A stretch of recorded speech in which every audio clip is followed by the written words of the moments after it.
মানুষ সরকারি প্রকল্প কতটা পেয়েছে এবং কি কি বাকি আছে সবটাই খোঁজখবর নিতে মন্ত্রী চন্দ্রিমা ভট্টাচার্য আজকে দেখা যাচ্ছে নিউ ব্যারাকপুরে বিভিন্ন অঞ্চলে ঘুরছেন এবং তিনি কিন্তু পরিবারের সাথে কথা বলছেন এই প্রকল্পগুলো তারা পেয়ে কী কী লাভবান হয়েছে বা কতটা অভিজ্ঞতা হয়েছে, যারা কোনো প্রকল্প কোনোভাবে পাননি তাদের কিভাবে পেতে হবে তার উপদেশ দিচ্ছেন।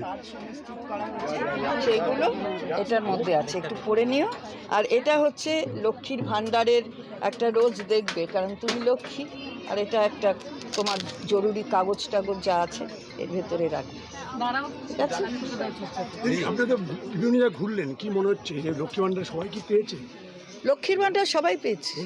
হ্যাঁ হ্যাঁ। আর কি কি প্রকল্প আপনারা বললেন এখানে? না, লক্ষ্মীর ভাণ্ডার খালি বলিনি, লক্ষ্মীর ভাণ্ডার তো লক্ষ্মীরা পেয়েছে। আমাদের বাংলার সমস্ত মেয়ে জাতি নির্বিশেষে আর কি, মানে জাতপাত নির্বিশেষে আমাদের মেয়েরা লক্ষ্মী। কারণ আমরা যখন ছোট মেয়েদের বলি লক্ষ্মী মেয়ে, তখন ওই বিজেপির মতন তারা ইসলাম ধর্ম না হিন্দু ধর্ম এসব আমরা দেখি না।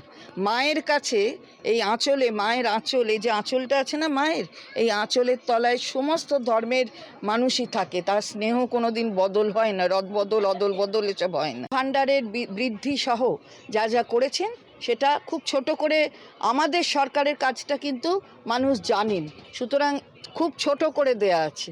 আর কেন আমরা বিরোধী বলছি সেটা বেশি করে দেয়া আছে, মানুষ রাজ্য সরকারের কাজটা ভালো করে জানেন, কারণ তার ফল, তারা ভালো ফল পাচ্ছেন, সেটা এটা বলবার অপেক্ষা রাখে না। বা যেখানে যেখানে তিনি যাচ্ছেন সেখানে কিন্তু দেখা যাচ্ছে স্বতঃস্ফূর্তভাবে মানুষ বলছেন তারা লক্ষ্মীর ভাণ্ডার পেয়েছে এবং সরকারি অনেক প্রকল্পই পেয়েছে।